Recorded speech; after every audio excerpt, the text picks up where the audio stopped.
Hey guys, Danny Johnson here, and today we're going to be talking about something that's pretty heated among some of the New Edge Mustang owners, and that's the Export Mustang taillights.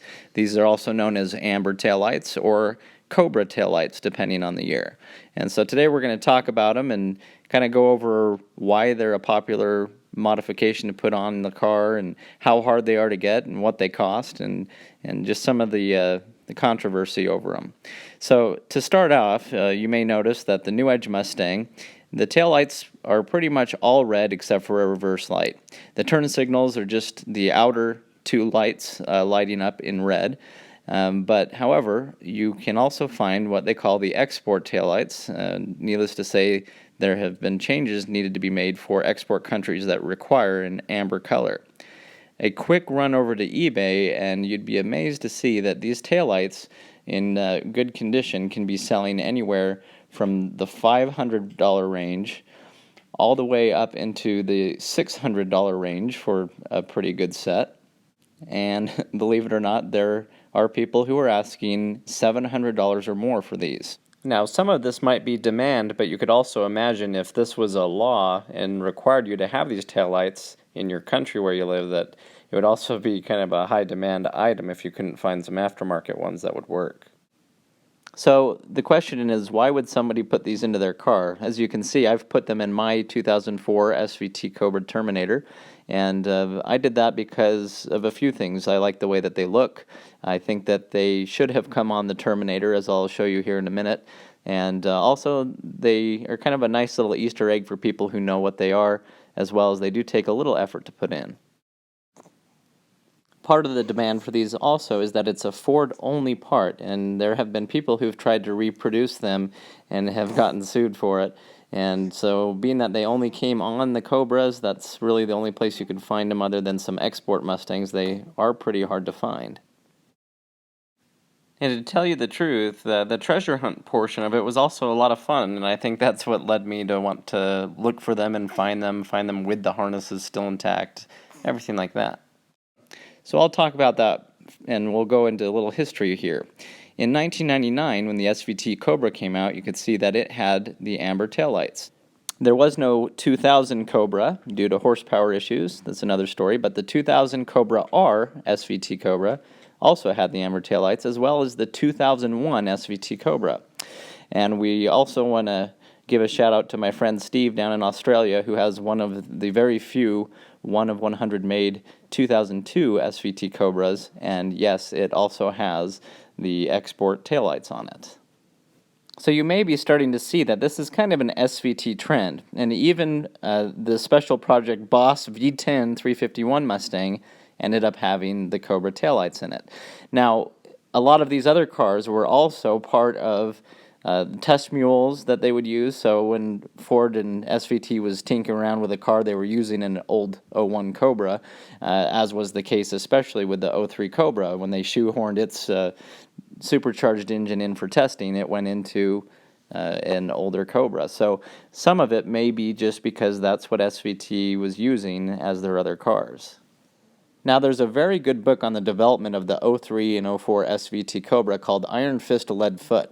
And in that book, they discuss how the clay models were used in designing the cars, and they even ran out of full-size clay models, being that this is the 2003, 2004 era. It's the end of the New Edge, and so Ford had already been using the full-scale cars for the centennial anniversary and some of the other cars that they were designing towards the end. So a lot of times you would get a 99 or a 01 Cobra shell, and they would add the clay to it where it was needed. And so for that reason, maybe that's another reason that you would start to see the amber taillights show up.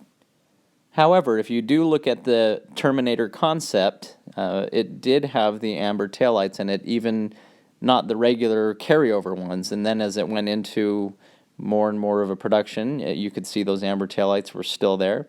And even in their kind of more formal version of the 03 Cobra, those amber taillights were still there. It even kept them through the wind tunnel testing, but once again, this car may have just been sharing some parts from the 01 Cobra, as well as their other test mules that were driving around could also be spotted with the amber taillights.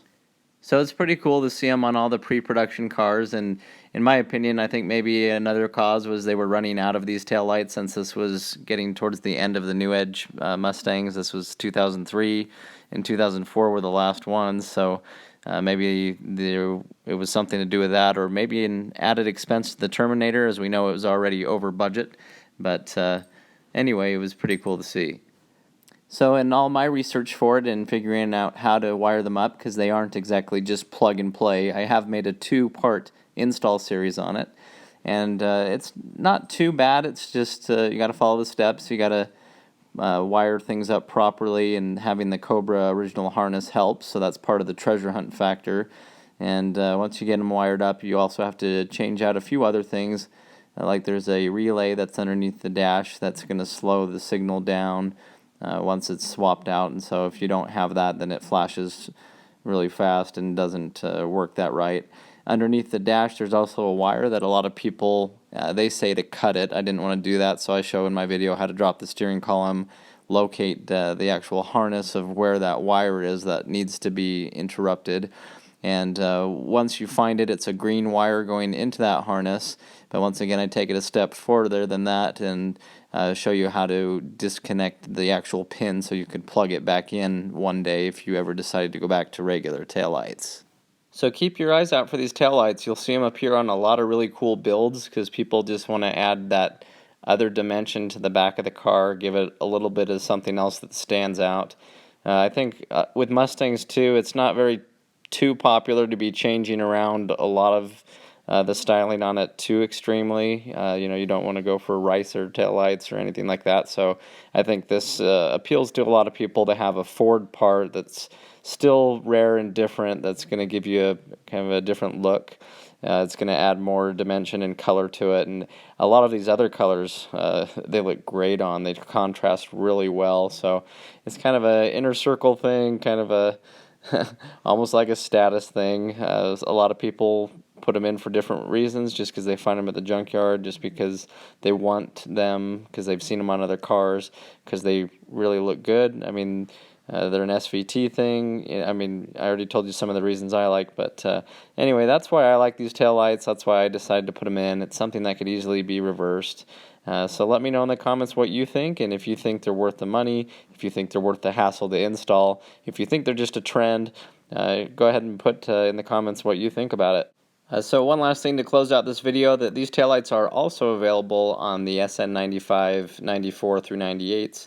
And different trims as well. So if you're interested in installing them, remember I have a full install video on it. I'd be happy to help you if you have any questions. It is possible to install using the GT harness. You just need to buy another spare harness that you can kind of take some of the other sockets from and wire in. But anyway, as always, thanks for watching. Make sure you subscribe to the channel and check out my other videos. See you around.